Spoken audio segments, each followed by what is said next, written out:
2013 Densu lagi turun-turunnya juga karena berita nggak enak tuh di TV, dia dihujat satu Indonesia. 2013 dia masuk ke program TV, dia jadi host, gua jadi setan. Lo jadi setan? Jadi setan gua. Dia host apa? Terus lo jadi, kok ada setan? Nama programnya Siapa Takut Boleh Ikut. Kita mengawali semua pebasket sombong dari nol. Dari yang nonton tuh nggak ada. Dia awalnya bilang nggak akan ada yang nonton, Dit. Tapi gua ngerasa bahwa lu punya potensi, Bang. Gua terus kejar-kejar lu punya potensi. Karena saat itu gua ngelihat satu video Densu main basket di YouTube-nya. Udah lama banget. Nah, views-nya bagus, tapi nggak pernah dilanjutin. Lanjut terus sampai akhirnya naik ke basket sombong, baru kita develop Curhat Bang. Oh, Curhat Bang lo masih di situ? Masih. Jadi awalnya itu, konsep Curhat Bang itu sebenarnya kita pernah mau bikin, kita udah bikin di lapangan basket. Konten ngobrol-ngobrol, karena Densu bilang, yuk Dit, bikin konten ngobrol-ngobrol, bikinlah kita konten di lapangan basket ngobrol-ngobrol. Ini masih pandemi nih, lagi pandemi? Masih, ya udah lewat beberapa lama lah ya. Begitu kita review, dia Densu minta pendapat, gimana menurut lo? Kurang menarik.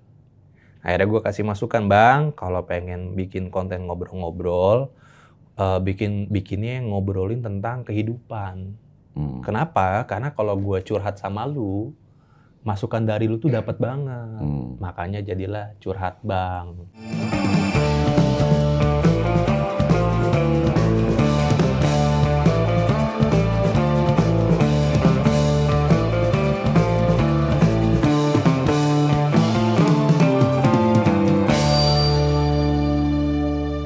Gue hidup udah 7 presiden. Soeharto, Habibie, Gus Dur, Megawati, SBY, Prabowo.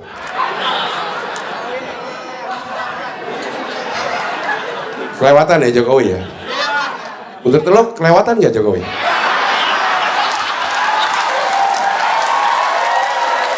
SMA 1, wah kepala sekolahnya bagus nih, public speakingnya oke, lulusan luar negeri.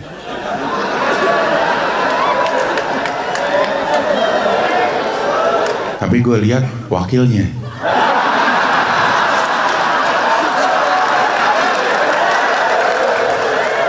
Agak dah. SMA 2, kepala sekolahnya tegas, kayak pensiunan militer kayaknya ya. Tapi jogetnya jago.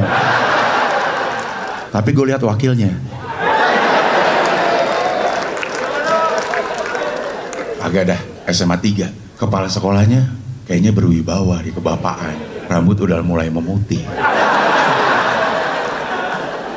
Wakilnya juga orang pinter nih. Profesor katanya. Gue pilih SMA 3. 16%.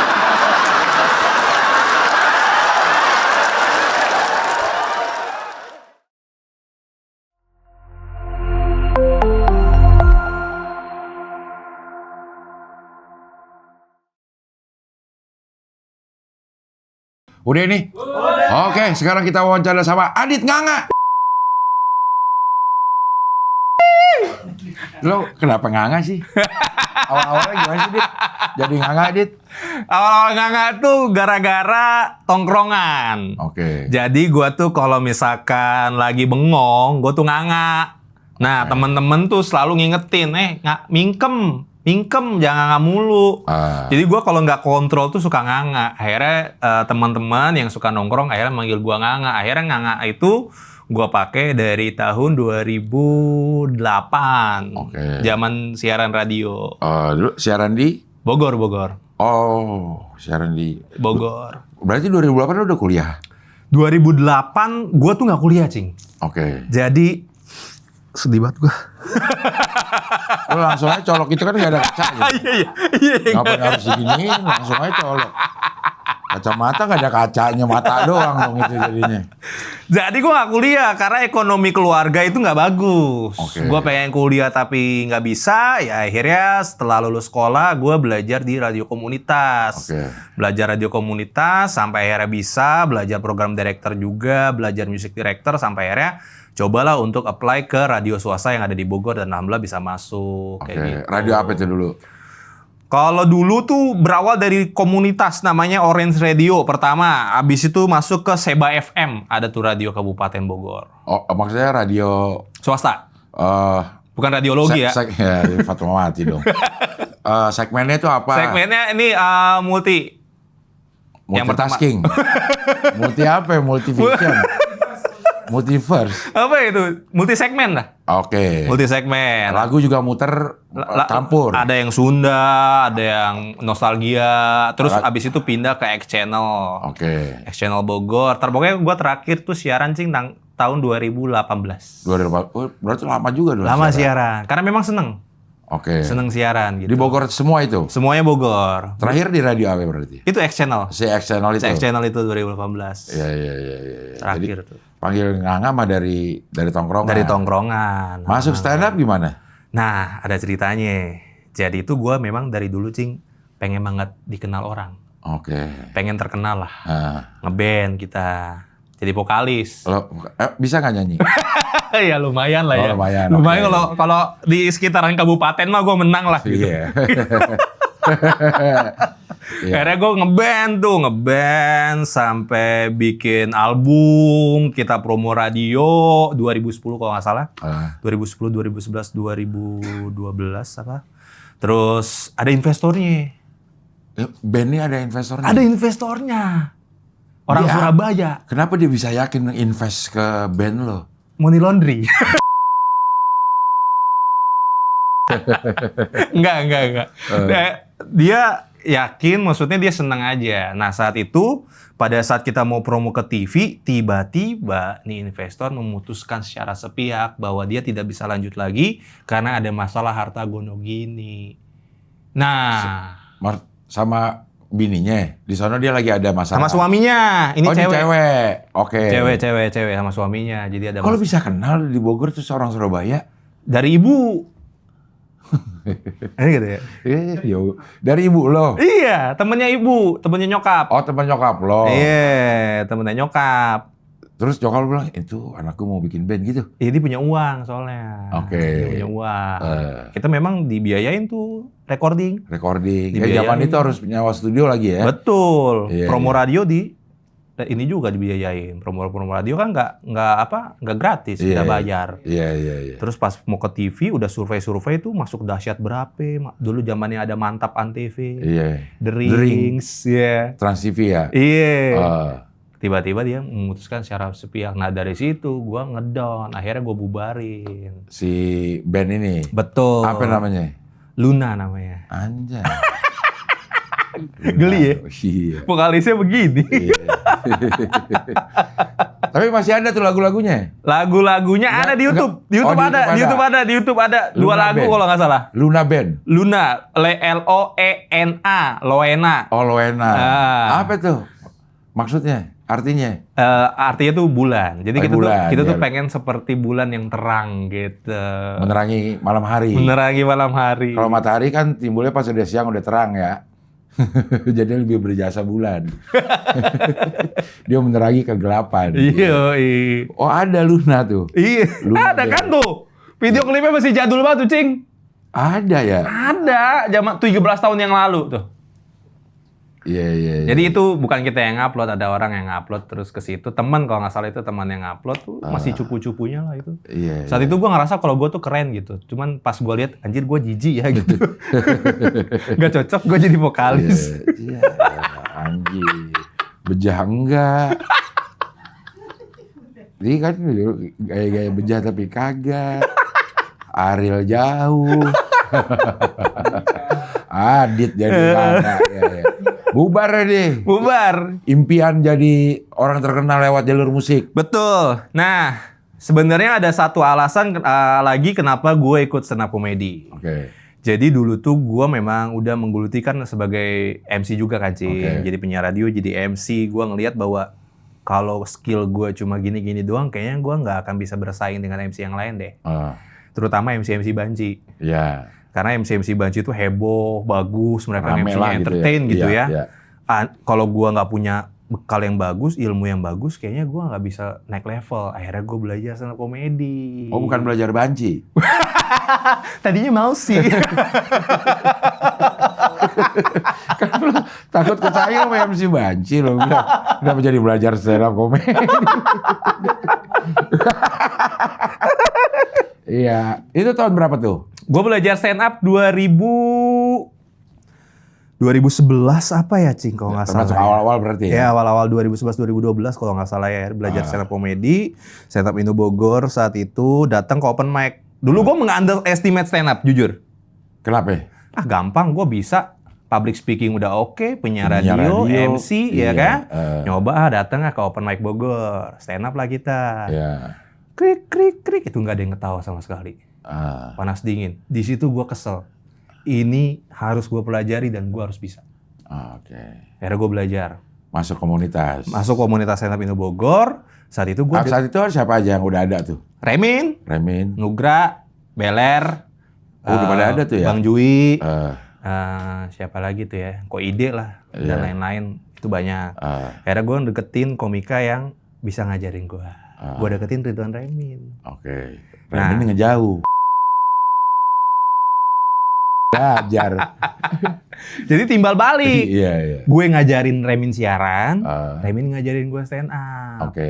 Akhirnya setelah open mic 5 bulan kalau nggak salah itu ya, 5 bulan nggak pecah-pecah, akhirnya gue dapet satu materi. Open mic lah. 5 menit itu full semua ketawa, standing ovation. Open mic tuh. Wih, langsung ini lagi kita. Terbakar lagi semangatnya. Nyobalah ikut Suci. Pertama kali itu. Suci berapa tuh yang lo ikutin? Suci abis Jawin. Abis Jawin Suci 5 ya. Abis Jawin nyobalah tuh ikutan Suci. Baru juga Assalamualaikum udah dikat sama Radit. Bukan dijawab Waalaikumsalam lo gitu. Masa langsung makasih. Assalamualaikumnya lo mungkin heboh kali. Assalamualaikum warahmatullahi wabarakatuh. Gitu dikat langsung. Kesel lagi. Sama Radit? Enggak, maksudnya nggak sama Radit. Maksudnya kayak gimana caranya nih biar sampai juri tuh ngedengerin gua gitu kan. Akhirnya belajar lagi, coba untuk ikut Suci lagi. Tahun depannya? Iya, tahun depannya coba untuk ikut lagi, ternyata dapat golden ticket. Tapi nggak ditelepon. Itu di mana? Ikut Jakarta? Atau lo ke daerah-daerah juga? Enggak? Jakarta. Gue ikut Jakarta. Ikut Jakarta, yang harusnya gue satu kompetisi sama Jegel, sama Nugra. Akhirnya gue nggak dapet. Akhirnya barulah nyoba Suca. Ikut audisi di Bandung, kalau nggak salah Cing Abdel juga deh tuh. Jurje di Bandung tuh. Dapat kesempatan.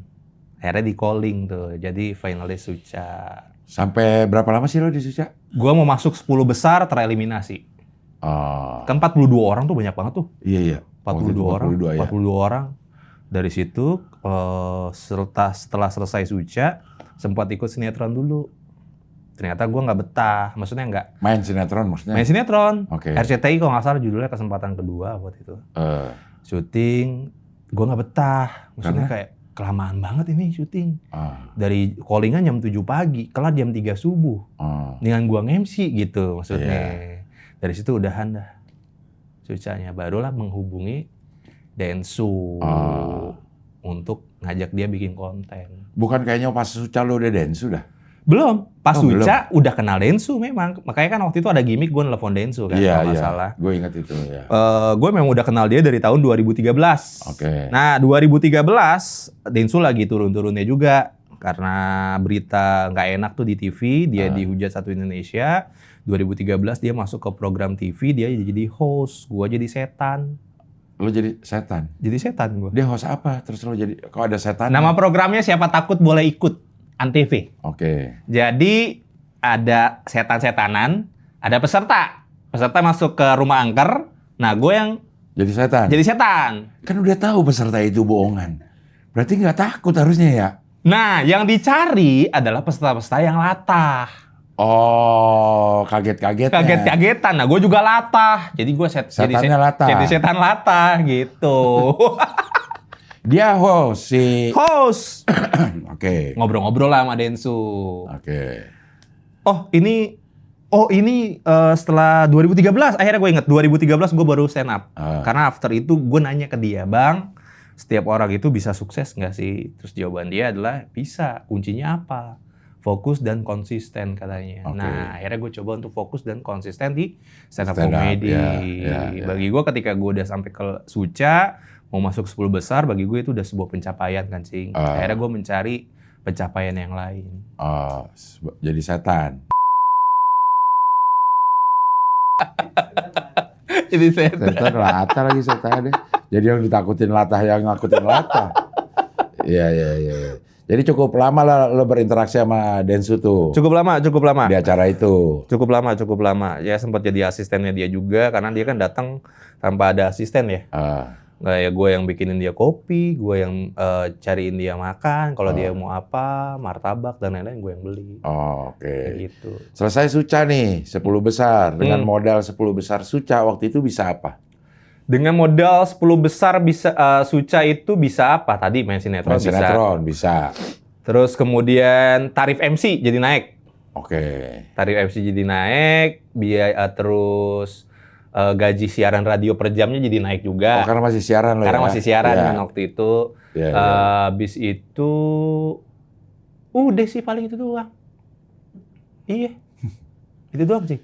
Makanya gue cari goals lain. Oke. Gue ngerasa bahwa gue ini tidak punya karakter yang cukup dalam.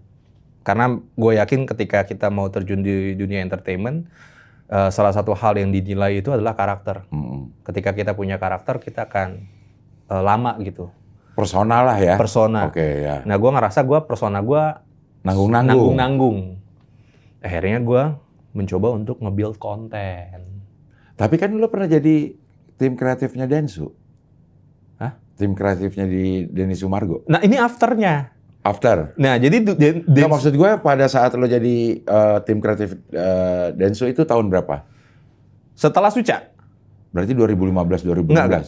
2018. 2018? Gue kan Suca 2016. Oke. 2018, gue mencoba untuk menghubungi Densu. Oh, oke. Untuk menawarkan untuk Bang, yuk kita bikin konten. Oke. Tapi dia nggak mau. Dia terus-terusan nolak untuk bikin konten, nggak mau. Sampai akhirnya di tahun 2019, gue ajak lagi, Bang, ayo kita bikin konten. Bikin konten apa katanya? Bikin konten basket, malas nggak ada yang nonton katanya. Siapa yang mau nonton konten basket di Indonesia? Ada, Bang. Akhirnya di tahun 2019 itu kita coba jalan. Densu bilang, ya udah kita jalan, tapi gue nggak bisa gaji lu. Oke, nggak apa-apa. Jadi gue mengawali dengan Denny Sumargo tanpa digaji. Nggak, maksudnya waktu itu kan juga kayaknya ada konten kreator, terus ada tim kreatifnya masih jarang ya tahun-tahun itu. Betul. Ya. Biasanya ya konten kreator ya dia juga ya kreatifnya. Nah, saat lo sama Densu tuh 2018 ya masih jarang lah ya. Jarang. Konten kreator yang punya tim kreatif sendiri. Betul. Gitu. Konten kan hidup pada saat pandemi. Iya. Makanya 2019 kita start, pandemi datang tuh. Oke. Udah pas banget momennya. Kita mengawali semua pebasket sombong dari nol. Dari yang nonton tuh nggak ada. Dia awalnya bilang nggak akan ada yang nonton, Dit. Tapi gue ngerasa bahwa lu punya potensi, Bang. Gue terus kejar-kejar lu punya potensi. Karena saat itu gue ngelihat satu video Densu main basket di YouTube-nya. Udah lama banget. Nah, views-nya bagus. Tapi nggak pernah dia lanjutin. Followersnya masih di angka 13.000 kalau nggak salah. Subscriber 13.000. SS-nya masih kecil. Akhirnya kita develop lah pebasket sombong dengan konsep yang menarik. Dengan jalan cerita, kemudian diikuti dengan kita juga bikin konten-konten pendek di Instagram dan juga berarti TikTok. ini awal memang untuk YouTube? Awalnya YouTube. Oke. Awalnya buat YouTube. Sampai akhirnya kita develop juga Instagram dan juga TikTok-nya. Belum ada produk sama sekali yang masuk saat itu.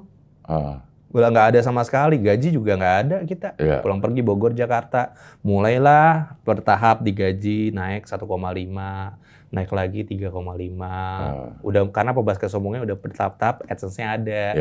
Gitu. Karena gue selalu, dari dulu gue selalu ngejar itu Sorry, itu lo sendiri?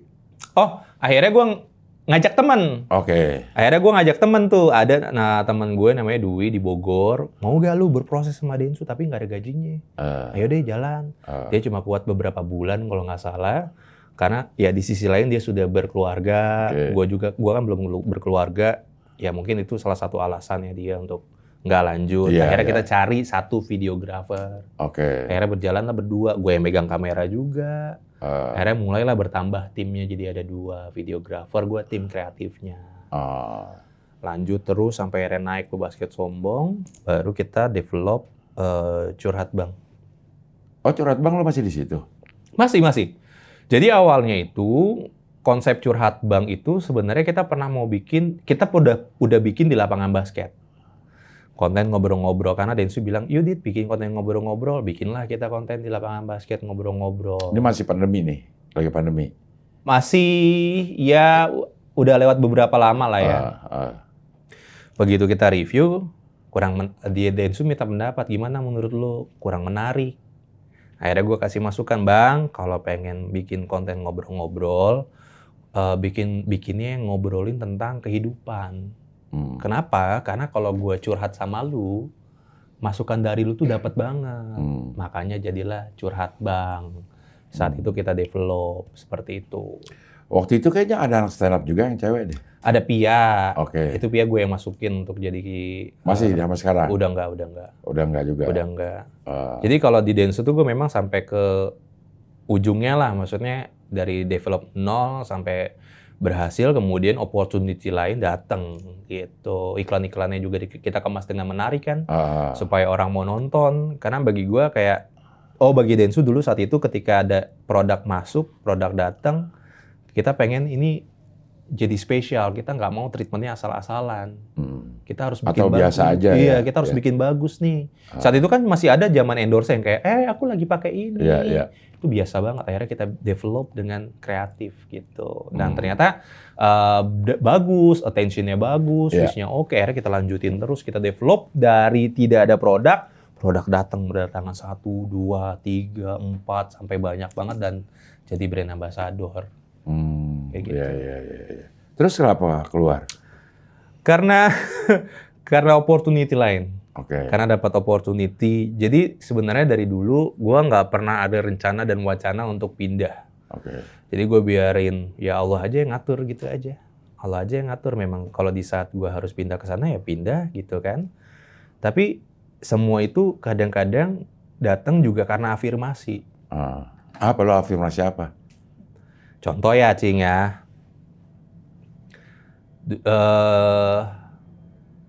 Afirmasi yang semua gue dapet ya, kita runut. Pada saat mau nikah. Jadi dulu kita mau nikah, gue nggak punya uang. Sama sekali gue nggak punya uang. Tapi punya cewek? Punya dong. Bisa, itu bisa dicari. Ceweknya udah ada kan? Ceweknya udah ada, pacaran udah mau hampir 5 tahun.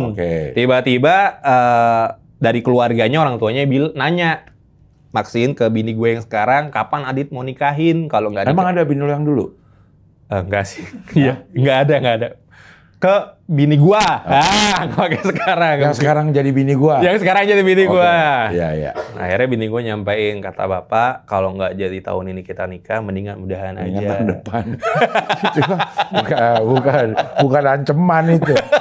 Pokoknya kalau nggak jadi tahun ini nikah lo, ya tahun depan ya. Gitu. Jadi diancem lah nih ininya. Kasarnya lo diancem. Kalau tahun ini nggak nikah, udah bubarnya mendingan. Betul. Lo cari orang yang mau nikahin lo gitu. Betul. Nah akhirnya gue datang ke keluarganya, ngobrol, gue iyakan. Oke Pak, kita nikah di tahun ini. Harapannya adalah akhir tahun supaya gue bisa ngumpulin uang. Karena wallahi duit gue di rekening saat itu cuma 1,8 juta. Tahun? 2019. 2019, oke. 2019. Cuma 1,8 juta. Gue iyakan, tiba-tiba orang tuanya ngomong, ya udah tanggal 31 Agustus ya. Oke. Ini lo ngomongin di awal-awal tahun? Juni, Juli, Agustus. Maret kalau nggak salah. Maret, oke. Bulan Maret. Oke. Bulan Maret tiba-tiba tanggal 31 Agustus, 3 bulan doang, Cing. Iya. Tapi gue iyain.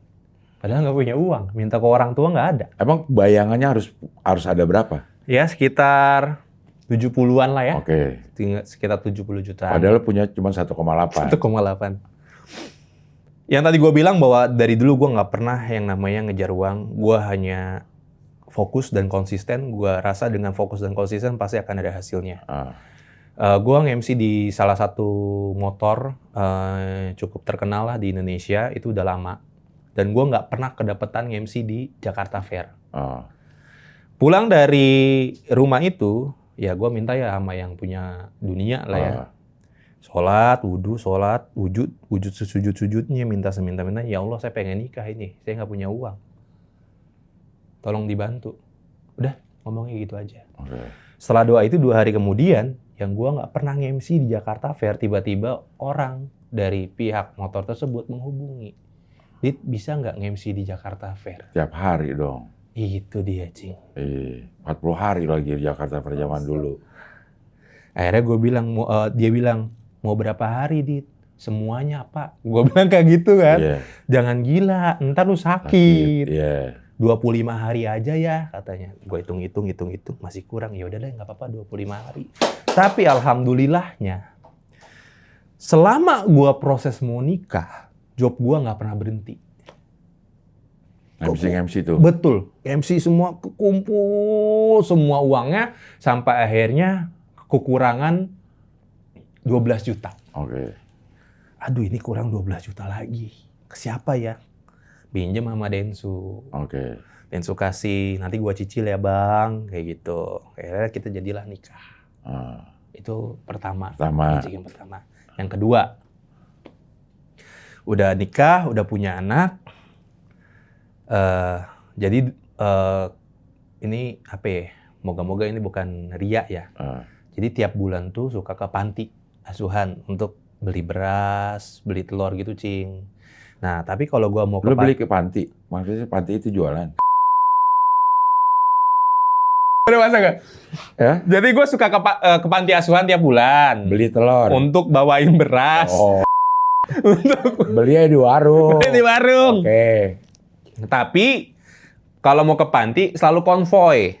Sama pedagangnya. Ke toko beras, bang, tolong bawain ya berasnya. Telur, bang, tolong bawain. Konvoy lah kita ke panti. Dasar, posisi udah punya anak. Masih kontrakan sebesar ini, Cing. Petakan yang kalau masak tuh aromanya ke dalam kamar. Terus afirmasi lagi. Ya Allah, punya mobil enak kali ya. Gitu kan? Mobil duluan lo mintanya? Awalnya punya mobil enak kali ya. Jadi kalau ke panti itu gampang bawanya. Terus kalau punya anak juga nggak kehujanan, nggak kepanasan. Mainlah ke rumah temen. Setelah beberapa hari ngucap itu. Datang ke sana, ngelihat dia tuh orang lumayan punya uang. Tapi gue ngerasa bahwa kenapa ada mobil Brio di situ. Nanya lah. Om, itu ada mobil Brio punya siapa? Punya gue, Dit. Lu ambil aja deh tuh, lu terusin. Tiba-tiba ngomong gitu. Kayak over kredit gitu? Iya. Tapi gue gak punya uang, Om. Lu cicil aja 1 tahun ke gue. Lu bayar 20 juta ke gue, lu cicil 1 tahun. Biar lu punya mobil. Dapat mobil sih. Dia masih ada nggak mobil yang kalau dipakai lagi? Udah gue jual. Enggak, si Om itu masih punya nggak mobil? Lu mau? Enak banget ya. Lu mau? Terus? Itu afirmasi lagi.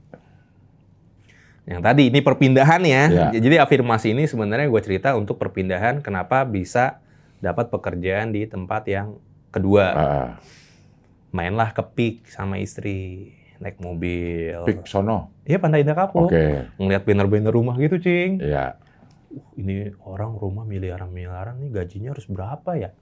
Ngucap ya, paling juga puluhan juta, sekian puluh juta. Gue bilang kayak gitu.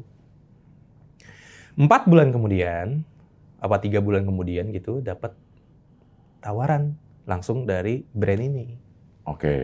Ownernya DM langsung. Saya dari ini mau nawarin opportunity untuk jadi social media manager. Terus dia tahu lo dari? Mungkin dari konten-konten Densu. Dari konten-konten Densu. Akhirnya gue bilang, wah nggak bisa, sekarang udah kerja sama Densu posisinya. Kalau mau freelance aja. Terus dia bilang, main aja dulu ke Solo. Akhirnya mainlah gue ke Solo. Pak Jokowi? Enggak, ke Gibran. Iya. Itu ternyata geng Solo, salah satu geng Solo. Enggak. Iya, mau ke Solo, Mainlah ke Solo, ngeliat pabriknya, langsung diajak keliling. Terus gue bilang aja, Pak ini juga semua konten. Lah ownernya tertarik, diajak lobby terus. Sampai akhirnya kita ngobrol dari jam 12 sampai jam 10 malam. Akhirnya nyampe ke conclusion. Gini aja Mas Adit, kalau Mas Adit mau ke sini tawarannya sekian. Nominalnya sesuai dengan apa yang gue ucapin saat itu, Cing. Untuk bisa nyicil rumah. Ntar dulu, ini nominal dulu ya, nominal gaji ya. Terus ada tawaran opportunity lain. Kalau misalkan dalam waktu 3 bulan sosial medianya growth, dapat DP rumah 0%. DP rumah di cover dari perusahaan. Rumah yang lo pengen? Yang di Solo. Yang di Solo? Iya. Lo tinggal di Solo? Gue kerja di Solo.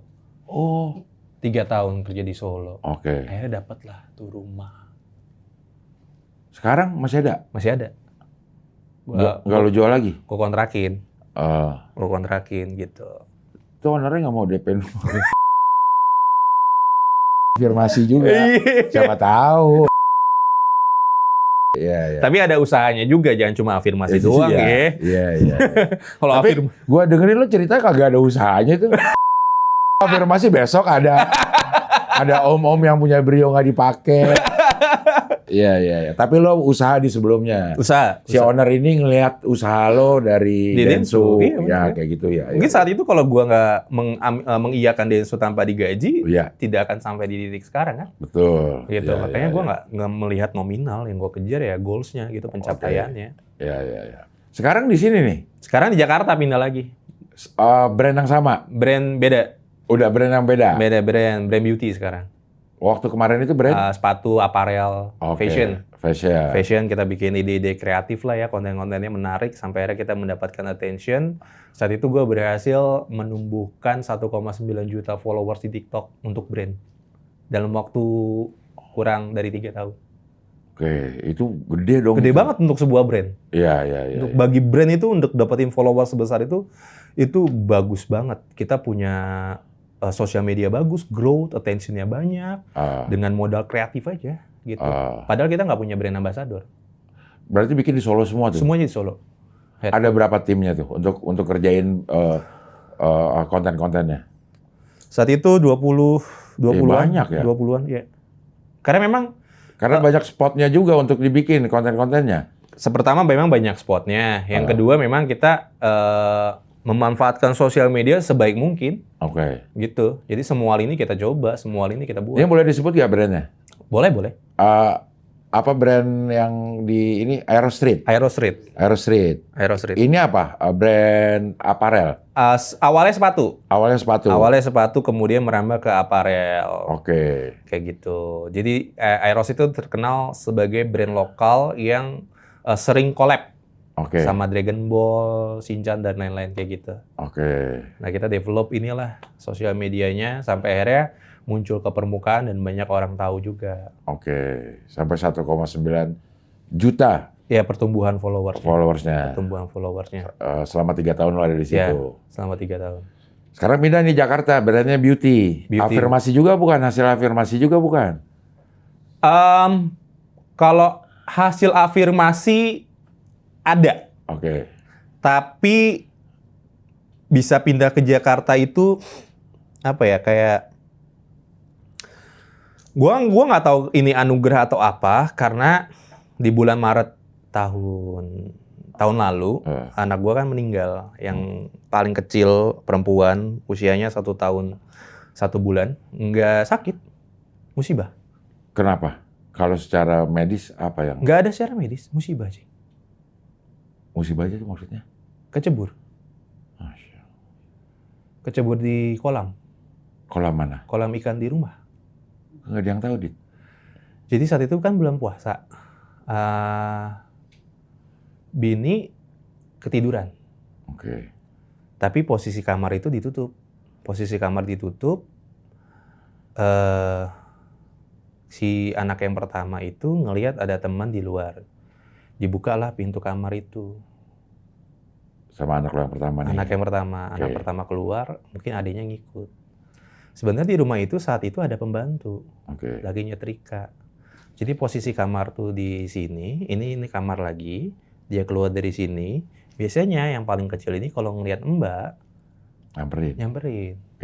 Dan anak ini nggak pernah mau ke area kolam, Cing. Sama sekali, dia takut. Nggak pernah sama sekali mau ke area kolam. Nah, saat itu lagi kerja posisi. Saat itu posisi lagi kerja, jam 3 apa jam setengah 3 sore, tiba-tiba istri teleponin. Posisi lagi meeting sama bos. Ini ngapain teleponin, di reject mulu. Sama gua, reject, tiba-tiba di WA, Ade. Wah, kenapa nih? Angkatlah telepon. Ade kenapa? Dia udah nangis-nangis. Ade kecebur ke kolam, udah nangis. Hah? Saat itu gue jujur ya, marah gue. Saat itu gue marah besar banget.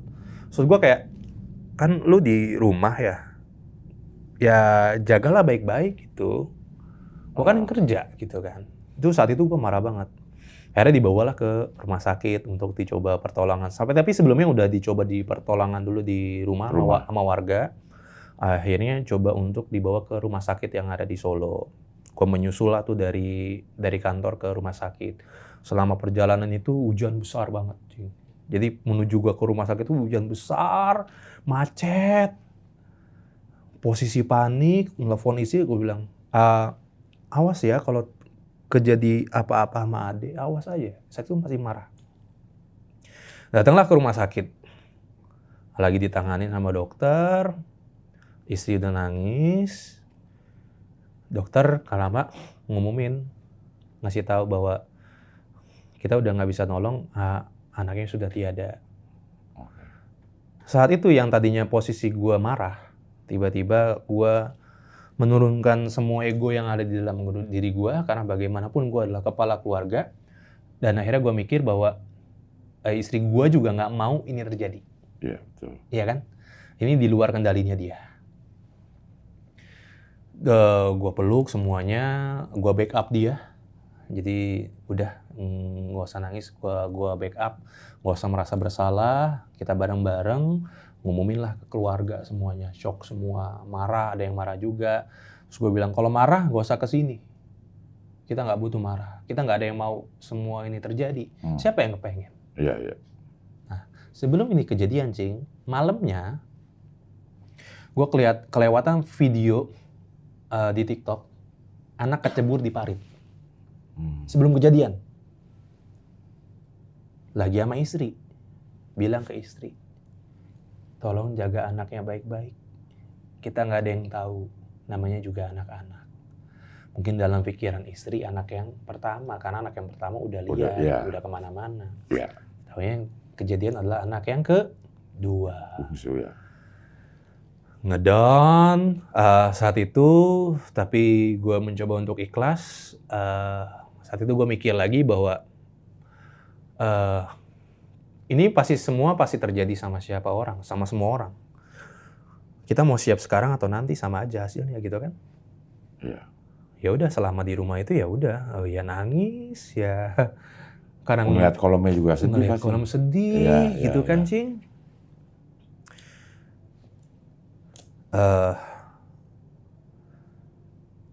Datanglah setelah 3 bulan, 4 bulan, Maret, April, Mei, Juni. 4 bulan, setelah 4 bulan anak meninggal. Setelah anak 4 bulan meninggal, barulah datang opportunity dari brand yang ketiga. Yang sekarang ini? Penawaran, kemudian gue mikir lagi, karena saat anak meninggal itu gue udah nggak mau berencana orangnya, Cing. Jadi kayak gue nggak mau berencana, ya Allah udah atur aja ya Allah. Gue jalanin hidup sebaik-baiknya aja udah.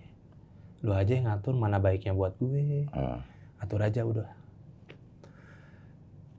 Mencoba untuk mencari, ini tawaran ini kenapa bisa datang? Ini nawarin lo kemana nih? Ke Jakarta. Bukan lewat mana? DM? Lewat DM dulu. Oh, DM. Lewat DM. Awalnya yang nawarin HR. Cuman kemudian pada saat itu kita Zoom meet sama ownernya langsung. Mikir lagi tuh, Cing. Ya Allah, ini apakah bagian dari rencanamu ya? Supaya kami bisa hijrah, bisa move on, gak berlarut-larut dalam kesedihan. Ya semoga ini jalanmu lah, gitu kan. Cobalah untuk ngomong sama owner Aero Street. Pada dapat opportunity ini, nominalnya sekian, Saat itu gue belum memutuskan untuk ngambil. Gue bilang belum memutuskan untuk ngambil, Pak. Terus owner ini bilang kalau saya disuruh enaknya kerja sama siapa, ya enaknya sama Adit, sama kamu. Iya. Akhirnya setelah mikir panjang kayak gitu, dari pihak yang ketiga juga kan ngubungin terus. Jadi gimana penawaran yang kemarin, sudah oke atau belum? Ya secara realistis sebenarnya penawarannya plus minus lah. Memang ada peningkatan, cuman plus minus. Enaknya cuman kalau di Solo kan slow living ya. Nggak macet. Ya enak lah, ke kantor juga enak. Sekarang kalau ke kantor kan posisinya sejam 30 menit gitu. Perjalanan. Saya akhirnya mencoba untuk mikir, lihat langit lagi, coba untuk ambil keputusan, akhirnya ngambil kesempatan untuk kerja di Jakarta. Oke.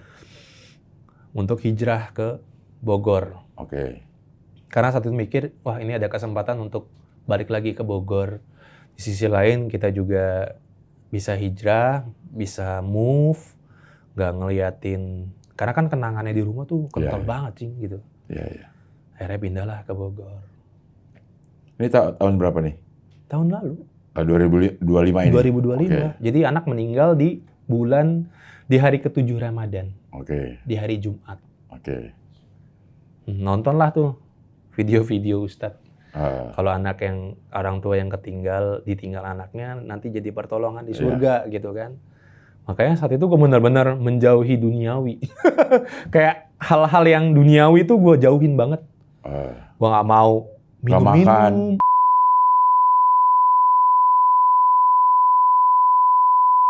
Ya makan ya cing. Nggak boker. Hal-hal maksiat lah ya. Maksiat lah ya. Ya. Gue jauhin tuh. Oke. Lurus aja udah hidup. Nah, tadi kan cing bilang afirmasi ya. Ya. Sekarang tuh punya rumah di daerah Sentul. Oke. Hasil afirmasi juga? Afirmasi. Lo ngeliat apa terus nyucap apa? Zaman miskin-miskinnya. Sama bini, zaman pacaran naik motor. Ke area Sentul. Naik motor, lah ngeliat rumah-rumah di Sentul. Wah enak banget ya punya rumah di Sentul nih. Pasti rumah-rumah orang kaya nih. Enak banget gitu, sejuk rumah-rumahnya. Oh iya, itu udah lama banget sih. Dapat tawaran ini, dapat opportunity bagus, nyari rumah. Ternyata kedapetannya di situ dan tinggal satu-satunya itu rumah karena memang cukup bagus ya lokasinya. Kalau di Taman Budaya cing masuk ke dalam itu nama kompleknya tuh namanya Ciputra apa gitu ya. Bagus lah intinya. Akhirnya itu dapat rumah hasil afirmasi juga. Sebenarnya afirmasi yang dulu tapi diiringi dengan usaha juga ya. Iya. Diiringi dengan usaha, akhirnya punya rumah di sana, bagus, ya udah. Sekarang tinggal di sana. Dan ada lagi kejutan dari Allah. Nih Allah tuh benar-benar luar biasa baik banget ya. Baru bulan lalu naik mobil pulang ke rumah. Ini mobil dari mana nih? Kan lo baru pindah nih. Udah punya mobil di sini. Belum ada nih cerita beli mobil nih. Punya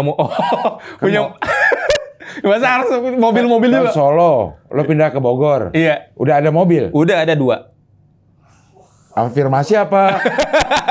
Apa overkredit? Ada 2 mobil, 1 motor moge lah. Asoy. Anjay, ya. Udah ada modal lah di sini. Udah ada mobil, udah ada, gitu kan. Ya sampai di mana tadi? Lagi nyetir. Oh nyetir mobil, pulang ke rumah. Tiba-tiba ngucap, ya Allah, saya pengen umroh. Oke. Saya pengen ngucapin terima kasih. Itu doang. Jadi memang doa gue tuh dari dulu bukan minta, kebanyakannya lebih banyak terima kasihnya, cing. Oke. Ya Allah terima kasih, dan terima kasih terus. Itu hari Kamis gue ngomong. Jumat langsung umroh? Tar dulu, cing. Nah. Hari Jumat, gue ada ngisi kelas di Malang. Oke. Gue kan memang suka ngisi-ngisi kelas gitu. Motivator atau kelas? Enggak, kelas sosial media. Oke. Jadi orang undang gue, nginvite gue untuk jadi pembicara selama 2 hari gitu, Sabtu Minggu. Oke. Hari Jumat berangkatlah ke bandara. Naik pesawat dari Suta ke Surabaya dulu, transit di sana. Nyampe bandara Juanda, keluar bandara, ada yang negor. Mas Adit. Oh iya, Pak. Salam kenal. Salam kenal, Mas. Saya Randi. Oh iya, saya Adit, Mas. Siap. Saya sering banget nontonin konten-konten Mas Adit. Bagus banget, kreatif dan lain-lain. Kita ngobrol panjang lain sebagainya. Terus tiba-tiba, kerja di mana, Mas? Saya punya travel umroh. Berhenti dulu ya. Punya travel umroh. Oke. Terus, serius lo punya travel umroh? Iya. Saya percaya bahwa pertemuan ini juga dalam rencana Allah. Karena hari Kamis saya ngomong, saya pengen banget umroh, pengen ngucapin terima kasih. Terus dia bilang apa, Cing? Ayo Mas, kita umroh bareng, umroh sama saya, bulan Februari, bulan Ramadan kita gas. Ramadan ini? Ramadan ini. Berarti kejadian baru-baru aja dong? Baru. Oh. Kenapa gue pengen ngucapin terima kasih? Allah udah kasih rezeki, Allah sekarang kasih anak lagi, Cing. Dan anaknya perempuan. Berapa bulan? Baru 4 bulan. Oke. Kemarin kita udah cek, kata dokter ini kemungkinan perempuan. Masya Allah. Amin. Iya. Itu, Cing. Maksudnya kayak baik banget Allah tuh. Cuman ya buat teman-teman di luar sana kalau memang belum terjawab doanya, usahanya juga harus didukung gitu. Nah, umroh ini bareng bini juga? Enggak. Jadi gua dulu. Okay. Tapi rencana kalau memang ya, bini kuat, gua pengen ngajak bini juga. Oh. Kayak gitu sih. 4 bulan, 5 bulan sih. Iya. Hamil 5 bulan ya? 5 bulan. Kalau kuat sih ya. Kalau kuat dan boleh sama dokter, lo harus konsul juga ke dokter. Betul. Kalau nggak kuat, gue nggak akan paksain karena dia bilang nanti kita akan umroh hari ini Mas Adit dulu, nanti bulan Oktober atau November sebelum musim panas di sana, baru sama keluarga. Nanti kalau insya Allah kalau memang semuanya lancar sampai ke haji katanya. Masya Allah. Travelnya apa namanya? Jadi ini travel baru, namanya gue lupa lagi ya. Ya. Emerald apa gitu. Tapi yang penting umroh. Penting umroh. Insya Allah semoga ya. Oke. Balik lagi ke ini rezekinya, semoga. Tapi pun kalau misalkan nanti dia, kan memang udah berkabar juga dia akan ke Jakarta, mau ngajak ketemu lagi. Kalaupun memang bukan rezekinya dari dia, gua akan keluarkan dari kocek pribadi. Gitu. Karena memang niat pengen ke sana gitu, mau umroh. Oke. Mau ucapin terima kasih lah intinya. Tapi dia udah pernah memberangkatkan umroh nih? Udah. Udah. Randi? Udah. Udah sering lah ya? Udah sering. Dia tahu banget soal dunia itu semuanya. Dia udah. Tinggal berangkatnya aja berarti. Amin. Semoga. Ya. Perjalanannya panjang. Hampir rata-rata afirmasi. Kalau terjerat judul, afirmasi nggak?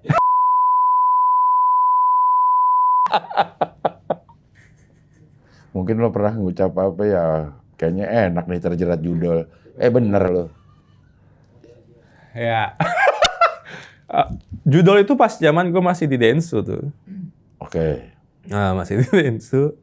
Coba main judul gitu kan. Zaman-zaman pandemi itu kan memang judul anjing emang itu. Untungnya bisa stop ya, Cing ya. Untungnya bisa stop. Jadi awalnya coba untuk depo-depo lah. Depo-depo dikit. Menang 1 juta kayak gitu. Mikir secara logika. Kayaknya kalau deponya gede nih dapatnya gede gitu kan. Intinya gue pernah dapat judul itu 250 juta. Buset, banyak. Lu depo berapa kayak begitu? Pernah dapat 250 juta, Cing. Oke. Tapi lo tahu nggak bahwa judul itu bukan judi? Lo dimainin aja sama orang. Iya, sampai akhirnya gue paham. Oke. Sampai akhirnya paham kenapa? Karena pada saat itu sering juga tuh admin-adminnya ngechat, Kak udah lama nggak main nih, yuk main lagi nanti kita kasih menang. Oh, permainan nih. Di setting nih semuanya nih. Oke. Kayak gitu. Habislah uang intinya, Cing. Total kalau dihabisin tuh uang 400 juta kali habis. Menang 2,5. Ya, totally 400 juta ya habis uang. Minjemlah ke Densu tuh saat itu uang 150 juta. Minjem lagi? Enggak, buat ngelunasin pinjol-pinjol. Iya, maksudnya lo minjem lagi tuh duit awal lo nikah minjem sama Densu. memulai hidup baru, minjem duit sama Densu. Iya, kata Densu, lu kalau bukan lu yang minta gak akan gua kasih katanya. Iya. Akhirnya gua tutup semua judol-judol. Ya udah memulai hidup baru dari situ udah. Ya udah hidup yang baik-baik aja lah intinya. Jadi gua pernah di posisi sholat tobat gara-gara judi itu. Karena nangis udah stresnya, cing stres banget. Sampai pinjol gak lo? Iya, pinjol. Sampai pinjol, artinya lo dihubungin. Ditagih di mana-mana, sampai stres, cing. Itu emang ininya sih ya, partneran ya, terjerat judol pasti akan jadi pinjol ya? Betul. Pasti itu teman-teman makanya jangan judol. Percuma, miskin. Ya, nggak akan jadi kaya juga. Orang udah menang 250 juta aja masih bobol ya? Itu. Ada makanya menangnya orang judi itu berhenti. Jangan dilanjutin. Harusnya gue berhenti. Maksudnya habis menang terus berhenti gitu? Berhenti aja gitu. Kan dapat 2,5 kan lumayan ya. Dulu waktu itu modal berapa ya? Modalnya 10 juta. Modal 10 juta gitu. Jadi gue pindah website gitu, Ci. Iya. Pindah website gitu. Akhirnya dapat dari web pertama tuh dapat 150, dapat yang web kedua dapat cepet. Akhirnya tapi udahlah berhenti. Sampai kapan gue kayak gini main judi, konsen kerjaan juga nggak konsen kayak gitu kan? Iya. Akhirnya gue menjauhi itulah. Ya apalagi yang paling menguras energi sih ditagih-tagih pinjolnya. Itu parah banget sih ditagih-tagihnya. Oh pernah posisi sampai ditagih datang ke rumah nenek. Karena waktu itu ininya alamatnya ke rumah nenek. Sampai dia datang ke rumah nenek. Ya udah dari situ udah stres saya udah judi udah lewat. Sekarang udah nggak judol lagi? Enggak. Yang offline sekarang? Yang offline kasino. Udah enggak lah, udah pasti kagak menang lah judi ya? Nggak akan menang. 100% teman-teman. Kalau kalian bermain judi tidak akan menang. Awalnya menang memang, habis itu kalian ketagihan sampai habis, sampai babak belur. Iya. Capek. Mungkin dia awalnya dikasih kayak lo ya. Betul. Depo segini, menang segini nih. Wih, kalau deponya banyak berarti gue menang lebih banyak. Dan akhirnya gue menyadari, oh ternyata circle gue juga banyak yang kecanduan judi. Nggak 1-2 orang, cing, banyak banget. Kalau ada orang yang minjem uang ke gue, secara ini tiba-tiba minjem uang, ini otomatis judol. Dan gue coba untuk cari tahu, bener aja. Bahkan temen deket, judol, semuanya judol. Tapi pada nggak ngaku bahwa untuk judol, untuk bayar pinjol atau untuk apa lagi? Gue nggak nanya secara langsung, tapi gue nanya ke circle-nya. Oh, iya. Kayak gitu. Tapi sebagai orang yang pernah terlibat judol dan terlibat pinjol, kalau ada orang minjem duit untuk alasan untuk melunasin pinjol, sama seperti lo minjem duit ke Densu beneran untuk yang terakhir kali, lepas dari judol dan pinjol, apa yang lo lakuin? Siapa tahu dia lagi minjem duit ya, memang itu untuk yang terakhir. Nggak bisa, cing. Faktanya susah untuk ini. Makanya gua itu saat kejadian itu gua nggak megang uang. Oke. Gua nggak berani pegang uang besar-besar, jadi semua uang ada di bini. Oke. Jadi gua nggak mau pegang uang karena gatel. Siapapun buat teman-teman yang suka main judi, susah untuk berhenti karena ketika ada uang di ATM, kalian akan di alam bawah sadar pasti akan mau depo. Pasti itu. Jawabannya pasti itu. Iseng gitu ya? Iya, pasti iseng Tapi tiba-tiba ada admin. Bisa jadi kan admin ngubungin di WA. Udah nggak pernah main. Depo sekarang. Main lagi. Itu tergoda lagi? Sampai sekarang aja ada yang WA gua, cing. Ada. Klik linknya langsung? Enggak dong. Bisa menang berapa gue? Berapa nih kalau gue depo segini balik WD berapa ya WD-nya? WD. Iya. Kagak, cing. Itu nggak akan bisa berhenti kalau teman-teman bener-bener nggak punya niat untuk berhenti, dan cobalah jangan pegang uang atau jangan pegang m-banking. Nah, m-banking tuh ya. M-banking itu bahaya. Karena sebegitu mudahnya depo ya lewat m-banking ya. Jangan. Susah. Karena faktanya di lapangan, teman-teman yang udah berhenti, tiba-tiba judol lagi, tiba-tiba judi lagi. Nggak kelar-kelar. Karena rasa penasarannya terus dibawa. Panas dia. Yeah, duit gua kalah, anjir gua kalah 5 juta. Gimana caranya? Duit gua yang itu balik. Taunya kagak balik, depo lagi terus aja kayak begitu. Makanya jangan sampai pegang uang. Bahaya. Terus untuk kehidupan sehari-hari, kalau memang harus beroperasional, gimana caranya nih kalau nggak megang duit? Pas-pasan aja atau megang uang cash aja? Kalau gue minta sesuatu, gue minta aja langsung ke bini. Ya minta GoPay, udah. Buat sehari-hari. Lewat di M-Banking? M-Banking. Ya, tapi kan GoPay. Gue nggak biasa main GoPay, Cing, asik. Depo gue gede-gede banget dulu, Cing. 30 juta. Iya, siapa tahu. Karena dikit, ini dikit gitu. Kecepetan. Itu yang mainnya yang gimana sih? Yang Zeus itu, Zeus. Oh, Zeus itu. Iya, dulu pernah dikasih Max Win lah, anjay. Max Win tuh yang ininya jackpot banget? Jackpot banget. Dapat Max Win, itulah. Max Win itu, 150 tuh Max Win. Dar, mantap gitu kan. Dalam pikiran nih, depo lagi gua pengen beli mobil Alphard, gua bilang. Malah boncos. Yang bodok emang. Tapi sekarang udah bersih lah ya. Alhamdulillah. Udah bersih, mudah-mudahan bisa bersih sampai seterusnya. Amin. Yang lulus-lulus aja lah, karena memang cobaannya juga udah banyak banget. Gua takut kayak selama ini Allah udah tolong terus. Pada saat gua kena judul, Allah juga tolong melalui perantara orang, kemudian dibukakan rezeki-rezeki yang lain. Gua nggak mau kayak ngulang lagi, takutnya nanti kerannya ditutup gitu. Takut gue. Oke, Dit, terakhir nih, sebagai seorang sosial media spesialis. Asoy! Sekarang apa? Title di perusahaan apa? Special Media Manager? Master Brand. Master Brand itu artinya? Master Brand. Jadi Master Brand itu kita itu yang megang Master Brand ini ya brandingnya tentang Scarlett lah. Scarlett diucapin tuh ya. Apa-apa, Scarlett. Jadi gue pegang brandingnya, jadi sosial medianya gue pegang, event activationnya gue pegang, program CSR-nya gue pegang, kayak gitu. Off air itu termasuk event-event itu? Semua, pokoknya yang berhubungan dengan branding. Berhubungan dengan branding. Nah itu namanya Master Brand. Baik itu produk atau non produk, kayak CSR kan non produk ya. Gak ada produk, kita hanya ya udah CSR aja gitu. Kayak kemarin kita ke Tamiang, Aceh, kita turun terjun langsung ke sana untuk memberikan bantuan kepada masyarakat sana dari Scarlett gitu. Saat itu kita ke tempat yang terpencil, yang benar-benar bantuannya belum terjamah, belum sampai ke sana kayak gitu. Oke, ya. Gue perlu dengar namanya itu Master Brand ya kalau Master kayak Brand. Gitu. Dan itu memang lazim nama title di perusahaan? Enggak, beda-beda sih kayaknya, di setiap perusahaan kayaknya beda-beda. Beda istilah gitu Beda-beda. Nah buat orang yang baru mau mulai konten, baru mau mulai, atau ada yang orang konten tapi nggak naik-naik, apa sih ininya, tipsnya? Pertama, kalau kita mau ngonten, kita harus cari karakter dulu sih menurut gua. Jangan cuma hanya sekedar ngonten doang, tapi nggak punya karakter.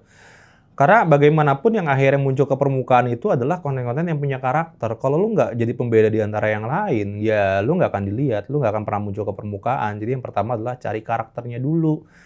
Setelah itu mencoba untuk konsisten. Setiap hari lah upload gitu kan, tiap hari upload satu pasti naik. Nggak mungkin nggak naik. Yang penting konsisten. Kemudian juga kreatif juga penting banget tuh. Boleh kok kita amati niru-niru dari konten yang lain, tapi yang penting dimodifikasi aja. Kita modifikasi, kita ambil setup-nya atau kita ambil punchline-nya dengan setup yang berbeda. Itu is okay aja gitu, nggak masalah juga. Karena pasti juga pemikiran-pemikiran orang ada yang sama juga kan. Kayak gitu. Jadi kalau buat teman-teman, kalau misalkan lagi mau bikin konten, menurut gua kayak bikin aja dulu. Bikin dulu, kemudian punya karakter. Konsisten sih sebenarnya. Konsisten ya. Iya, orang tuh kadang kalau udah dapat views kecil, aduh malas sih viewsnya. Malas lagi ngupload, malas lagi bikin konten. Nah kalau gue pribadi, gue tuh nggak senang bikin konten. Kalau gue untuk bikin konten diri sendiri, gue tuh lebih senang untuk bikinin konten-konten orang, bikin konten brand dan lain-lain. Jadi buat pribadinya tuh kayak males, karena udah energinya udah kekuras untuk pekerjaan sih. Sebenarnya memang pengen banget konten-konten, karena sempet konten waktu itu, konten motor, Dapat viewsnya gede juga tuh 9,7 juta, 4 juta, 3 juta kayak gitu. Cuma nggak dilanjut aja. Sekarang konsentrasi di konsentrasinya lebih ke belakang layar. Belakang layar sih. Karena memang menurut gua konten kreator juga kan ada masanya ya. Jadi kalau menurut gua kalau kita pengen sustain, punya karir ya kerjanya dia di perusahaan sih menurut gua. Tapi masih sesuai passion lah ya. Iya, sesuai passion. Bisa kerja sesuai passion, terus ada yang gaji juga, jadi Betul. lebih terjamin lah. Betul. Gitu, dibanding konten ya. Iya. BPJS semua terjamin juga. Tapi kalau ditanya goalsnya apa, Cing? Ya kita juga nggak mau terus-terusan jadi karyawan. Kita juga pengen punya perusahaan. Goalsnya apa? Pengen bikin akademi. Akademi FYP. Berata dong. Akademi digital ya, akademi konten kreator kayak gitu. Karena ternyata pada saat gue bikin kelas online ataupun offline ternyata banyak yang minat untuk diajarin sama gue kayak gitu, Cing. Jadi gue tuh pengen berbagilah ilmu kepada orang-orang sana untuk bikin konten tuh seperti apa. Kadang-kadang orang bikin konten tuh fundamentalnya aja nggak tahu. Banyak gue tanya ke orang-orang, konten itu apa? Nggak tahu, konten apa ya? Video katanya. Padahal konten itu ya informasi gitu. Fundamental dari konten itu ya informasi. Informasi apa yang mau lu sampaikan kepada penonton, kemudian dibuat dengan genre seperti apa? Apakah genre horor, komedi, prank, dan lain-lain kayak gitu kan. Jadi gue pengen bikin sebuah akademi yang ada bootcamp-nya, jadi orang bisa belajar, gue juga bisa berbagi ilmu gitu sih. Kapan itunya tuh? Target lo? Targetnya kalau di Scarlett sudah berhasil. Karena kan di Dentsu alhamdulillah berhasil, di Aero Street bisa berhasil, alhamdulillah juga muncul ke permukaan. Di Scarlett, gue pengen jadiin Scarlett sebagai brand beauty paling kreatif di Indonesia. Target gue itu. Apalagi persaingan di dunia beauty ini keras banget. Gue pengen Scarlett menjadi salah satu brand yang paling terbaik secara marketing, secara kontennya di Indonesia. Ini udah berapa lama di Scarlett? Baru 4 bulan. 4 bulan? Baru 4 bulan, jadi masih berproses ya. Karena kita juga harus cari formula juga kan. Cari formula yang bagus untuk brand tersebut, ngutak-ngutik ya butuh proses sih. Nggak bisa cepat instan juga. Kayak gitu. Ya, mudah-mudahan berhasil lah. Amin. Harusnya dilihat dari historikalnya sih. Harus bisa, Cing. Harus bisa. Iya. Nggak ada yang nggak bisa. Oke lah, Dit. Terima kasih. Terima kasih, Cing Amel. Udah di sini, mudah-mudahan ceritanya semua bisa diambil hikmahnya sama yang dengar. Amin. Ya. Oke lah kalau begitu, sampai ketemu lagi di wawancara dengan tamu berikutnya.